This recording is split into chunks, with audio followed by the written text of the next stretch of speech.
요한일서 2장 7절에서 11절의 말씀 우리 함께 봉독합니다. 사랑하는 여러분, 내가 여러분에게 써보내는 것은 새 계명이 아니라 여러분이 처음부터 가진 옛 계명입니다. 그 옛 계명은 여러분이 들은 그 말씀입니다. 나는 다시 여러분에게 새 계명을 써보냅니다. 이 새 계명은 하나님께도 참되고 여러분에게도 참됩니다. 어둠이 지나가고 참 빛이 벌써 비치고 있기 때문입니다. 빛 가운데 있다고 말하면서 자기 형제 자매를 미워하는 사람은 아직도 어둠 속에 있습니다. 자기 형제 자매를 사랑하는 사람은 빛 가운데 머물러 있으니 그 사람 앞에는 올무가 없습니다. 자기 형제 자매를 미워하는 사람은 어둠 속에 있고 어둠 속을 걷고 있으니 자기가 어디로 가는지를 알지 못합니다. 어둠이 그의 눈을 가렸기 때문입니다. 아멘. 4장 7절입니다. 4장 7절에서 12절의 말씀 함께 봉독합니다. 사랑하는 여러분, 서로 사랑합시다. 사랑은 하나님에게서 난 것입니다. 사랑하는 사람은 다 하나님에게서 났고 하나님을 압니다. 사랑하지 않는 사람은 하나님을 알지 못합니다. 하나님은 사랑이시기 때문입니다. 하나님의 사랑이 우리에게 이렇게 드러났으니 곧 하나님이 자기 외아들을 세상에 보내주셔서 우리로 하여금 그로 말미암아 살게 해주신 것입니다. 사랑은 이 사실에 있으니 곧 우리가 하나님을 사랑하는 것이 아니라 하나님이 우리를 사랑하셔서 자기 아들을 보내어 우리의 죄를 위하여 화목 제물이 되게 하신 것입니다. 사랑하는 여러분, 하나님께서 이렇게까지 우리를 사랑하셨으니 우리도 서로 사랑해야 합니다. 지금까지 하나님을 본 사람은 없습니다. 그러나 우리가 서로 사랑하면 하나님이 우리 가운데 계시고 또 하나님의 사랑이 우리 가운데서 완성된 것입니다. 아멘. 모가디슈라고 하는 영화를 본 적이 있습니다. 1991년 소말리아 내전 때에 대한민국과 북한 대사관 공관원들이 고립되었다가 탈출되었던 실제 사건을 영화의 모티브로 삼아서 제작되었는데 재미있게 보았던 기억이 있습니다. 그런데 영화보다 더 리얼한 탈출기가 지난주 수단에서 벌어졌습니다. 최근 수단의 군부 간 무력 충돌로 인해서 민간인 사상자가 다수 발생하면서 수단에 거주하던 자국 국민들을 피난시키려는 서방 여러 나라와 또 우리나라의 구출 작전이 언론을 통해서 보도된 바가 있습니다. 이 과정에서 언론에 알려진 대로 수단에서 머물던 대한민국 그 국민들을 안전하게 구출하는 프라미스라고 하는 작전이 그 와중에 펼쳐졌습니다. 이때 한국 교민 철수 작전을 진두지휘했던 주 수단 한국 대사의 모습이 참 인상적이었습니다. 언론에도 소개됐지만 저는 이 탈출 작전이 성공한 데는 언급한 그 30년차 외교관 이 수단 대사의 역할이 참 지대했다고 여겨졌습니다. 수단의 수도가 하르툼인데 그곳에 한국 교민이 그리 많지가 않습니다. 전투가 벌어지기 시작하면서 그들을 3일 전부터 이 대사가 한 명 한 명 대사관으로 데리고 왔다는 겁니다. 외교관의 신분증을 가지고 방탄차로 준비된 한국 차를 운전하면서 전투가 벌어지는 시내 곳곳을 누비면서 생명의 위협을 느껴서 밖으로 나오지도 못하고 있는 한국 교민들을 한 분 한 분 직접 차로 데리고 왔습니다. 그리고 대사관으로 집결이 완료되자 이제 함께 탈출을 시도한 것이죠. 저는 이 30년 베테랑 외교관이 보여준 이 헌신과 노력은 단순한 직업 정신의 발로였다기보다는 그 아프리카 수단에서 함께 살아가는 한국인 한 사람 한 사람에 대한 사랑이었다는 생각이 듭니다. 가족과 다름없는 한 사람 한 사람에 대한 관심, 사랑이 통화되지 않는 사람에게 수십 번, 20번, 30번씩 전화해서 통화하게 하고 수많은 검문소를 통과해야만 그들을 데리고 오는 그 번거로움을 그들에 대한 관심과 사랑이 무릅쓰게 하고 또 자신의 생명의 위협까지도 불사하게 하는 그런 힘이 되지 않았나 생각이 듭니다. 사랑이 있으면 아깝지 않습니다. 사랑이 있으면 위험도 고난도 무릅쓰게 되어 있습니다. 사랑이 있으면 그 어떤 대가도 치를 수 있습니다. 하나님의 아들 예수님이 이 땅에 오신 이유를 초기 교회 교부였던 아타나시우스가 이렇게 말했다고 합니다. 제가 책에서 인용한 글인데,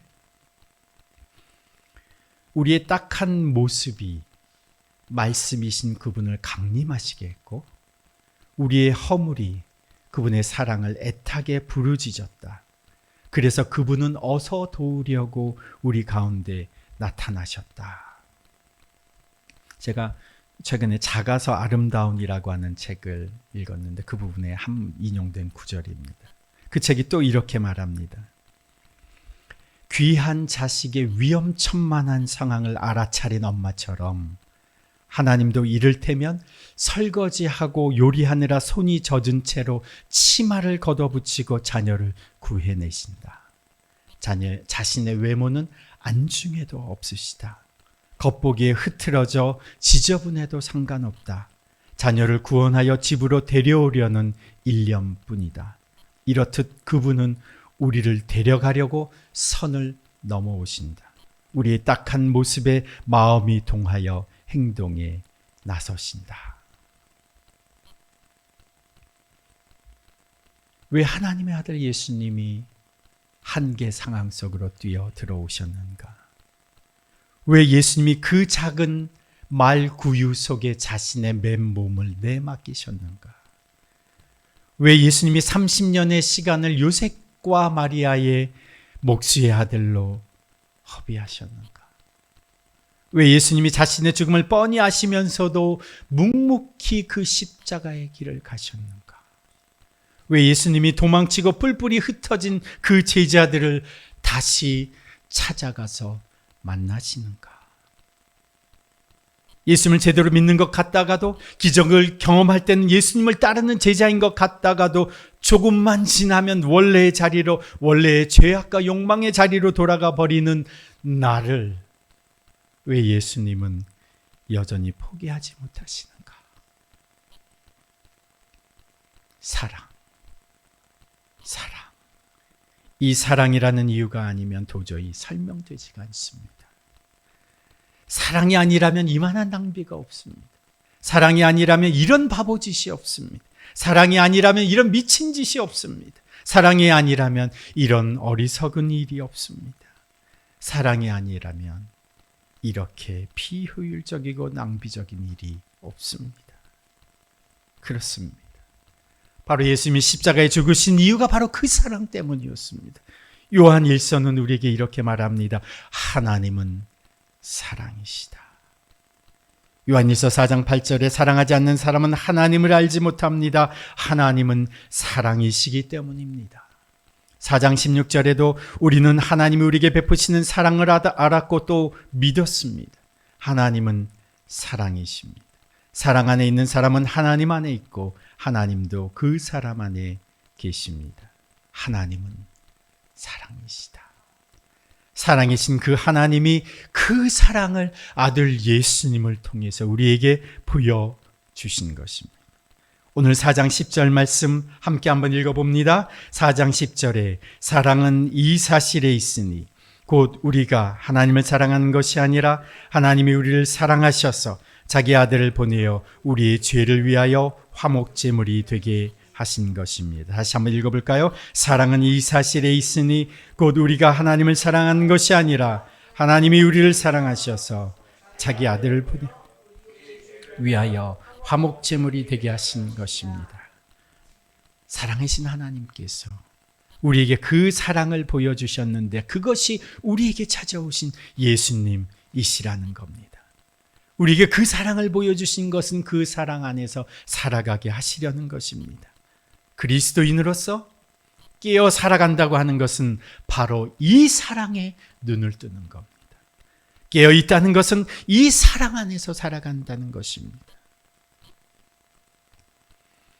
그런데 요한 1서 1장에 보면 사랑이라고 표현된 그 하나님을 다시 이렇게 설명하고 있습니다. 요한일서 1장 5절의 말씀인데요.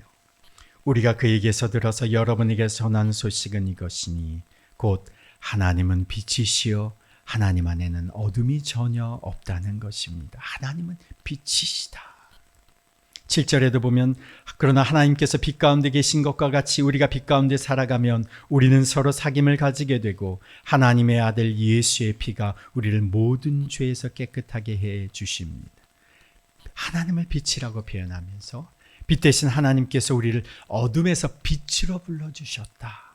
이 빛 가운데 살아가도록 하려고 우리를 빛으로 불러주셨다 말합니다. 하나님께서 우리를 어둠에서 불러내어서 빛 가운데로 옮겨주셨다는 겁니다. 더 이상 어둠 속에서 살아가지 않고 빛 가운데 살아가도록 하셨다는 겁니다. 그래서 이 말씀에 비추어서 다시 한번 생각해 보면 그리스도인으로서 깨어 있다고 하는 것은 바로 그 빛 안에서 살아가는 겁니다. 그리스도인으로서 깨어 있다고 하는 것은 바로 그 빛 가운데서 살아가는 것입니다. 사랑이신 하나님께서 우리에게 그 사랑을 보여주셨는데 그것이 우리 가운데 찾아오신 예수님이셨습니다. 그 사랑 안에서 살아가게 하시려고. 빛이신 하나님께서 우리를 빛으로 부르셨습니다. 그 빛 가운데서 살아가게 하시려고.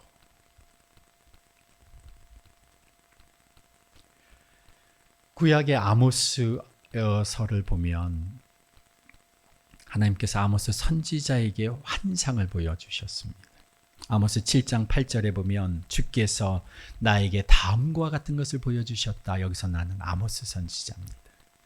다림줄을 들이우고 쌓은 성벽 곁에 주님께서 서 계시는데 손에 다림줄이 들려 있었다. 주님께서 나에게 아모스야 내가 무엇을 보느냐 하고 물으시기에 내가 대답하기를 다림줄입니다 하고 하니 주님께서 선언하신다. 내가 나의 백성 이스라엘의 한가운데 다림줄을 들여놓겠다. 여러분 다림줄이 뭔지 아시나요? 다림줄이 영어로 플럼 라인입니다. 우리가 지난번에 예배 처소로 사용했던 그 건물이 플럼 라인이었죠. 이 아모스서에서 나오는 말씀입니다. 다림줄은 건축할 때 무거운 추에 매달아 놓은 줄을 말합니다. 왜 그것을 사용하느냐? 위에서 묶어서 수직으로 매달아 놓으면 무엇을 세울 때 그것이 기준점이 되는 겁니다. 이것을 기준으로 벽을 쌓고 담을 쌓고 그리고 수직으로 반듯하게 세워 건축물을 세워가는 것이죠. 이 다림이라고 하는 것이 이 수직으로 세워놓은 추를 의미하고 줄은 선이죠. 그래서 다림줄은 이 추를 달아놓은 선, 건축을 위해서 추를 달아놓은 선을 의미하는 겁니다. 하나님이 이스라엘 백성 가운데 기준선을 그어 놓으신 겁니다. 여기에 맞춰서 지어져야 되는 거죠. 여기에 어긋나면 절대로 집이 제대로 지어질 수가 없는 겁니다. 이 기준선대로 지어져야 인생이 반듯하게 지어지는 것이죠. 하나님이 기뻐하시는 인생이 되는 겁니다. 하나님이 우리 인생을 위하여 주신 두 개의 다림줄이 있습니다. 기준선이죠.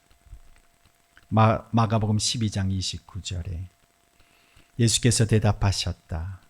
첫째는 이것이다. 이스라엘아 들으라.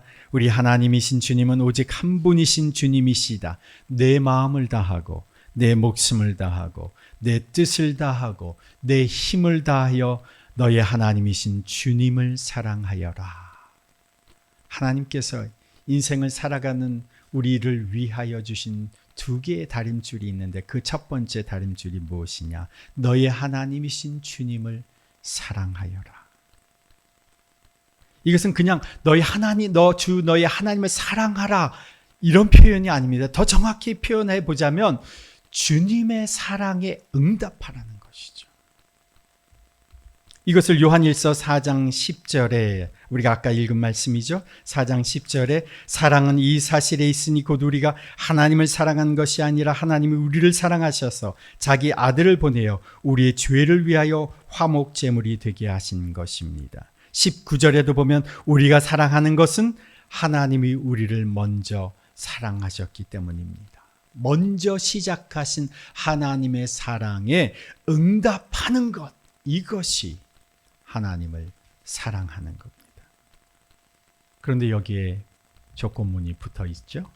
마음을 다하고 목숨을 다하고 뜻을 다하고 힘을 다하여. 하나님이 우리에게 사랑을 요구하시는 것은 하나님이 먼저 우리를 사랑하셨기 때문이다, 이렇게 말씀드리지 않았습니까? 하나님이 우리에게 이렇게 요구하시는 것은 마음을 다하고 목숨을 다하고 뜻을 다하고 힘을 다하여 우리에게 그 사랑을 요구하시는 것은 그분이 우리를 그렇게 사랑하셨기 때문입니다. 마음을 다하고 목숨을 다하고 뜻을 다하고 힘을 다하여 사랑하지 않았다면 예수님이 이 땅에 오실 필요가 없으셨을 겁니다. 적당히 필요할 때 한번 도움 주고 잊고 있다가 또 간절히 원할 때 한번 도움을 주고 관심을 보여주는 이런 정도의 사랑이라면 예수님은 30년이라고 하는 시간을 묵묵히 기다리시면서 십자가의 죽음을 향하여 가실 필요가 없으셨을 겁니다. 적당히 거리감을 두고 있다가 내 편할 때, 내가 원할 때 도와주는 그런 구원이라면 예수님이 이 땅에 오실 필요가 없으셨을 겁니다. 예수님은 나의 삶의 자리까지 찾아오셨습니다. 허덕이고 아파하고 슬퍼하고 미워하고 싸우고 살아가는 우리의 인생의 그 자리까지 주님이 찾아오셨습니다. 적당히 사랑하셨다면 배신하고 도망가버린 그 제자들을 찾아갈 필요조차 없으셨을 겁니다. 도움의 순간에는 간절히 기도하고 주님을 찾다가도 조금만 상황이 달라지면 금세 배신하고 원래의 그 자기의 고향으로 돌아가 버리는 우리의 인생을 찾아오실 필요도 없으셨을 겁니다. 예수님을 통해서 우리에게 보여주시는 사랑은 죽기까지 다하는 사랑입니다. 죽음을 넘어서는 사랑입니다. 십자가에서 진해까지 쏟아내신 힘을 다하고 뜻을 다한 사랑이었습니다. 그러기에 그 하나님이 우리에게 요구하시는 겁니다. 네가 사랑하는 것 중에 하나가 하나님이라면 그것은 하나님이 받아들이실 수가 없는 겁니다. 2장 15절에도 이렇게 말씀합니다. 여러분은 세상이나 세상에 있는 것들을 사랑하지 마십시오. 누가 세상을 사랑하면 그 사람 속에는 하늘 아버지에 대한 사랑이 없습니다. 이것도 사랑하고 저것도 사랑하고 그리고 하나님도 사랑한다라고 하는 그런 사랑쯤은 하나님은 그런 사랑은 받아들이실 수가 없다는 겁니다. 그래서 출애굽기 34장 14절에 너희는 다른 신에게 절을 해서는 안 된다. 나 주는 질투하는 하나님이기 때문이다. 신명기 5장 9절에도 너희는 그것들에게 절하거나 그것들을 섬기지 못한다. 나 주 너희의 하나님은 질투하는 하나님이다. 질투하는 하나님이라는 말을 들으면 사람들이 우리 하나님은 참 속이 좁으신가? 그렇게 생각하실 수도 있을 것 같아요. 그런데 제가 반대로 생각을 해봤어요. 내 자녀가 어느 날 나에게 와서 나를 길러주시고 키워주셔서 참 감사하고 고맙습니다. 나를 사랑해 주셔서 감사합니다. 그런데 옆집 부부가 이제부터 저를 대학교 등록금도 대주고 생활비도 대주고 집도 제공해 준다고 해서 당분간 그 집에서 살 거라 자주는 못 뵙겠지만 그래도 여전히 저는 두 분을 사랑합니다. 그러니 너무 서운해하지는 마세요. 그 얘기를 들으면 우리 집에서 지내던 하숙생이면 서운하지 않을 수 있겠지만 자식이 그런 말을 한다면 말이 안 되는 겁니다. 어떻게 여러분이 부모라면 뭐라고 하시겠어요? 네, 그렇게 하세요. 저도 그동안 감사했습니다. 그래도 저를 사랑해 주시니 감사합니다. 부디 잘 지내시고 생각날 때 들려주세요. 이렇게 부모가 얘기할까요? 목숨을 다하고 마음과 뜻을 다하고 진액을 쏟아내는 하나님의 사랑에 제대로 응답하지 않으면 그건 사랑이 아니라는 겁니다. 그것은 사랑을 거부하는 것과 마찬가지라는 겁니다. 하나님의 사랑에 응답하는 것은 우리의 삶 전부를 두고 하는 사랑이라는 겁니다.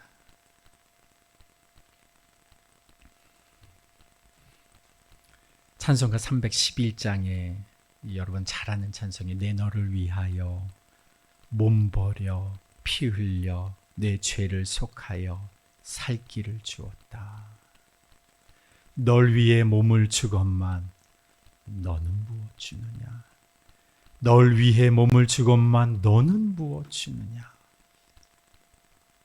내 몸을 희생했건만 너 무엇하느냐? 너의 죄를 대속했건만 너 무엇하느냐?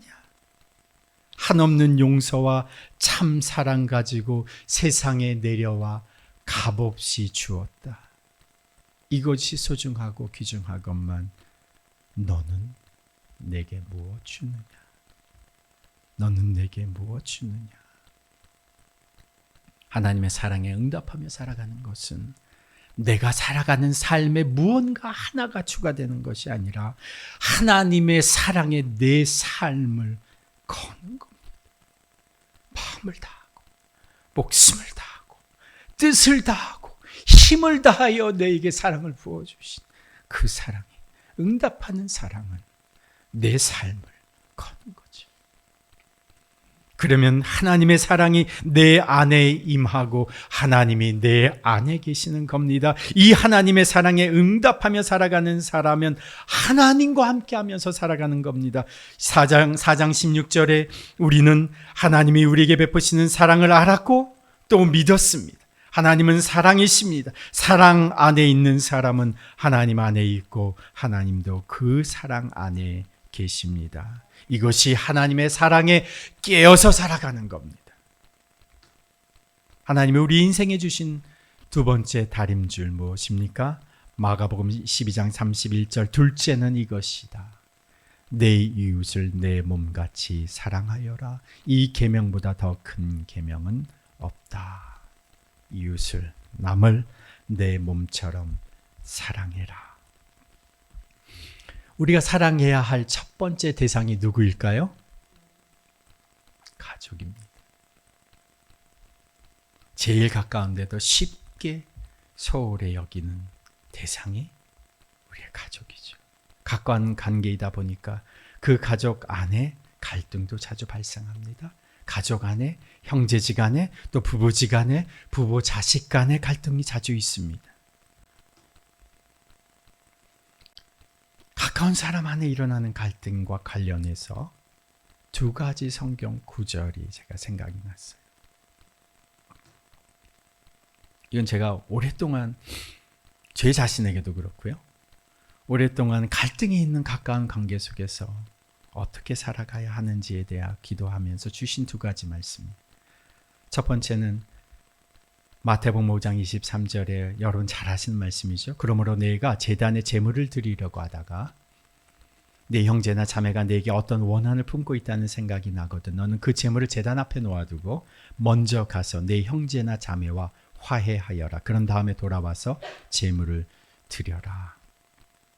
이 본문 기억하시는 대부분 다 기억하실 겁니다. 내가 가까운 가족과 아내와 남편과 혹은 자식과 형제지간에 어려운 부분이 생겼어요. 또 가까이 친하던 사람과 어려운 부분이 생겼어요. 성경에서 말하는 원한 정도는 아니어도 마음에 불편한 점들이 생겼습니다. 또 때로는 화가 나기도 하고 누군가 믿기도 하고 괘씸하기도 합니다. 그러면 내가 그런 마음이니까 예배하러 가기가 어렵죠. 그렇다면 주님께 예배하러 갈 수가 없는 겁니까? 그런 마음 상태로는 예배하러 가지 말라고 지금 이 말씀을 우리에게 주신 걸까요? 화해하러 가기 전에는 예배하러 가지 말라고 이 말씀을 주신 것이 아니라 그만큼 예배 전에 긴급하게 화해할 것을 말하는 겁니다. 언제 전에 화해하라는 겁니까? 예배하기 전에. 전쟁 중이라도 뭐라고? 휴전하고 예배하라는 거예요. 저도 이런 적이 있어요. 예배를 토요일인지 주일인지 기억이 안 나는데 예배하기 전에 예배하러 가는데 뭔가 다툼이 있었어요. 대화의 주제를 가지고 뭔가 다툼이 있었어요. 그럴 때 제가 잠깐 휴전하고 여기서 잠깐 우리 멈추고 우리 예배 드리고 또 얘기합시다. 그런데 이 문장과 또 관련된 한 구절이 있어요. 왜 웃으세요? 너무 상상이 돼서 웃으시나 봐. 몇 번 있었으면 한 번도 아니고 몇 번 있었으면 우리 예배 드리고 또 그 다음에 얘기합시다. 또 한 구절이 있으면 에베소서 4장 26절 27절의 말씀인데 화를 내더라도 죄를 짓는 데까지 이르지 않도록 하십시오. 해가 지도록 노여움을 품고 있지 마십시오. 악마에게 틈을 주지 마십시오. 에베소서 4장 26절의 말씀.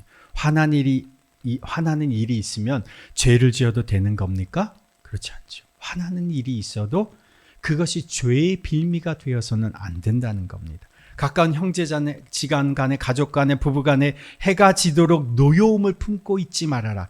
악마에게 틈을 주는 빌미가 된다. 이렇게 말하죠. 두 가지 성경 구절 모두 뭐를 말하고 있습니까? 데드라인을 말하고 있어요. 언제까지 화해해야 된다. 첫 번째 데드라인은요. 예배 드리기 전까지 화해해라. 두 번째 데드라인은요. 그날 지나가기 전까지. 데드라인을 넘으면 어떻게 됩니까? 데드라인을 넘으면 생명이 위협해지는 거예요. 위험해지는 거예요. 악마에게 틈을 주는 겁니다. 그럼 이렇게 질문하신 분이 분명히 계실 겁니다. 내가 잘못하지도 않았는데, 상대방이 분명히 잘못했는데 하루가 지나기 전에 화를 풀어야 되는 겁니까? 그럼 내가 잘못한 것도 아닌데 예배하기 전에 화해해야 하는 겁니까? 괘씸해도 분해도 상대방이 잘못한 것이 분명한데도 왜 용서해야 하는가? 먼저는 나를 위해서입니다. 왜? 내 감정이, 내 마음의 상태가 나의 주인 행세하지 못하도록 하려면 주님의 말씀에 순종해야 되는 거예요. 말씀으로 먼저 내가 마음으로 용서하는 겁니다.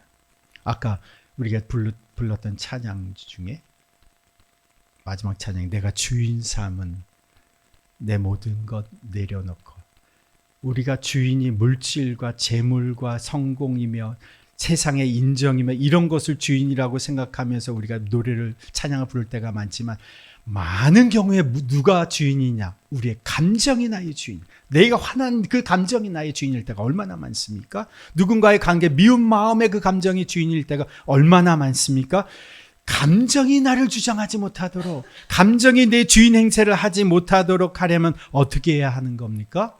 말씀대로 하나님 앞에서 주님이 나를 통치하시도록 하려면 내가 그 부분을 용서해야 된다는 거죠.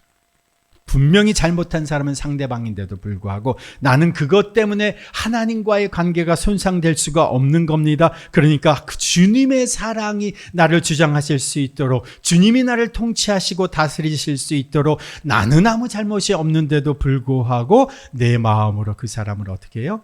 용서하는 겁니다.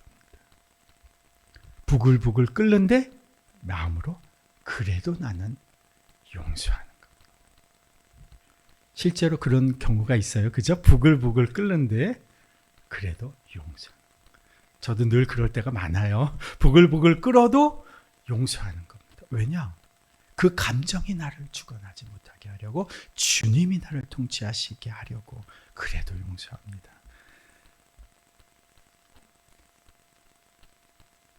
내 마음의 상대방을 용서하며, 마음으로 용서하면 내 감정이 아니라 주님이 나를 주장하실 수 있게 되는 겁니다. 그러면 내 마음의 분함이 풀려요. 내 마음의 노여움이 풀립니다. 내 마음의 미움이 녹습니다. 주님의 사랑이 내 마음을 주장합니다. 상대방의 사과를 받는 것보다 더 중요한 것은 내가 그리스도가 주신 그 다림줄 안에서 살아가는 거예요. 우리가 이웃을, 가족을, 남편과 아내를, 자녀를 사랑하는 것은 그가 내게 하는 것을 봐서 내가 하는 사랑이 아니라는 겁니다. 자기 몸은 아무리 잘못해도 다 용서합니다. 자기 몸은 아무리 저거 해도 아껴주지 않습니까? 그리고 살피고 가꿉니다. 내 이웃을, 가장 가까이 있는 한 사람을 너의 몸처럼 사랑해라. 요한일서 4장 9절 11절, 4장 9절 함께 9절에서 11절 한번 쭉 보시겠습니다. 하나님의 사랑이 우리에게 이렇게 드러났으니 곧 하나님이 자기 외아들 세상에 보내주셔서 우리로 하여금 그로 말미암아 살게 해주신 것입니다. 사랑은 이 사실에 있으니 곧 우리가 하나님을 사랑한 것이 아니라 하나님이 우리를 사랑하셔서 자기 아들을 보내어 우리의 죄를 위하여 화목제물이 되게 하신 것입니다. 사랑하는 여러분, 하나님께서 이렇게까지 우리를 사랑하셨으니 우리도 서로 사랑해야 합니다. 19절에서 21절, 우리가 사랑하는 것은 하나님이 우리를 먼저 사랑하셨기 때문입니다. 누가 하나님을 사랑한다고 하면서 자기 형제 자매를 미워하면 그는 거짓말쟁이입니다. 보이는 자기 형제 자매를 사랑하지 않는 사람이 보이지 않는 하나님을 사랑할 수 없습니다. 하나님을 사랑하는 사람은 자기 형제 자매도 사랑해야 합니다. 우리는 이 계명을 주님에게서 받았습니다. 하나님이 우리를 먼저 사랑하셨기에 우리는 그 사랑에 응답하여 주님을 사랑하는 것이고, 그리고 그 사랑에 응답하여 살아가는 사람은 이웃을 사랑하면서 살아가는 사람이라는 것입니다. 그런데 참 놀라운 것은 그 사랑에 응답하여 부글부글 끓어도, 저 사람이 분명히 잘못했어도 내가 용서하면서 사랑하면서 품고 지나고 보니까 사실은 내 잘못도 있는 거예요. 지나고 보면 그렇죠. 주님이 우리를 어둠에서 빛으로 옮겨주셨습니다. 주님의 빛의 나라로 옮겨주셨습니다. 예수님 믿고 우리가 옮겨진 것이 빛의 나라입니다. 너희가 전에는 어둠이더니 이제는 주 안에서 빛이라, 빛의 자녀들처럼 행하라. 에베소서 5장 8절의 말씀, 골로새서 1장 13절에서도 아버지께서 우리를 암흑의 권세에서 건져내셔서 자기의 사랑하는 아들의 나라로 옮기셨습니다. 우리는 더 이상 어둠에 속하지 않습니다. 빛이신 하나님의 나라로 옮겨간 사람입니다. 사랑이신 하나님의 나라로 옮겨간 사람입니다. 더 이상 우리는 어둠 가운데, 죄악 가운데 살아가지 않고, 더 이상 우리는 미움 가운데 살아가지 않고 빛 가운데, 사랑 가운데 살아갑니다. 빛과 사랑 되신 그 예수님 하나님 안에서 우리가 살아가는 것이죠. 하나님이 이같이 우리를 사랑하셨은즉 우리도 서로 사랑하는 것이 마땅하도다. 그러면 이제 우리가 우리의 주변의 이웃을 어떻게 사랑하면서 살아가야 할까요? 저희는 그 사랑의 방법으로 우리가 우리 자신의 문을 일반인들에게 우리 인생을 열어놓는 겁니다. 우리가 어린이날 기념해서 우리가 잔치를 엽니다. 잔치를 열어요. 우리가 거기에서 벼룩시장 플리마켓도 하고, 그곳에서 음식도 팔고, 그곳에서 우리 아이들이 또 달란트 잔치를 하면서 무엇을 살 수 있게 해주지 않습니까? 5월 7일 날 이것을 우리가 일반인들에게도 오픈을 하는 겁니다. 이 잔치가 무슨 잔치입니까? 하나님 나라 잔치죠. 그리스도인의 잔치죠. 우리가 세상의 사람들을 우리 예수 그리스도의 사랑으로 우리의 장을 그들에게 오픈해 주는 겁니다. 우리 어린이들에게, 세상 사람들에게. 그래서 여러분들이 한 코너씩 여러분들 집에서 가지고 있던 물건 중에서 어린이들이 쓸 만한 물건, 또 어른들이 쓰기에도 좋은 물건들, 안 쓰는 물건들 가져다가 그것을 나누면, 우리가 물건을 나누는 것이 아니라 세상 속에서 그리스도의 마음을 나누게 되는 겁니다. 우리의 삶의 방식을 그들에게 오픈하는 거죠. 너희는 가서, 우리가 어떻게 갑니까? 우리의 삶의 방식을 열어놓는 겁니다. 우리가 카페 이스터 에그라고 하는, 사람들은 누구나 올 수 있는 장이 있지 않습니까? 그것을 다음 주일에 우리가 오픈하는 겁니다. 사람들에게 우리가 열어놓는 겁니다. 그리고 그것에서 우리의 마음을 나누는 거죠. 물건을 나누면서, 음식을 나누면서 우리의 마음을 나누는 겁니다. 그리고 수익의 일부는 우리가 다문화 가정의 아이들을 돕는 일에도 사용할 겁니다. 여기에서 무슨 대단한 수익이 남겠습니까? 우리가 무엇을 남기려고 하는 걸까요? 사랑을 남기려고 하는 겁니다. 결국 사랑만이 남습니다. 요한일서 2장 17절에도 이 세상도 사라지고 이 세상의 욕망도 사라지지만 하나님의 뜻을 행하는 사람은 영원히 남습니다. 하나님의 뜻을 행하는 사람이, 사랑하는 사람은 영원히 남습니다. 결국 시간이 지나면 남는 것은 사랑입니다.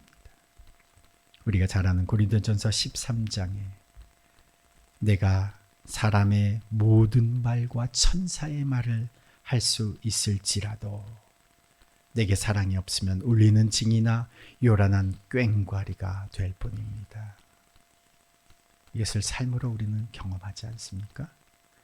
내가 예언하는 능력을 가지고 있을지라도, 또 모든 비밀과 모든 지식을 가지고 있을지라도, 또 산을 옮길 만한 모든 믿음을 가지고 있을지라도 사랑이 없으면 아무것도 아닙니다.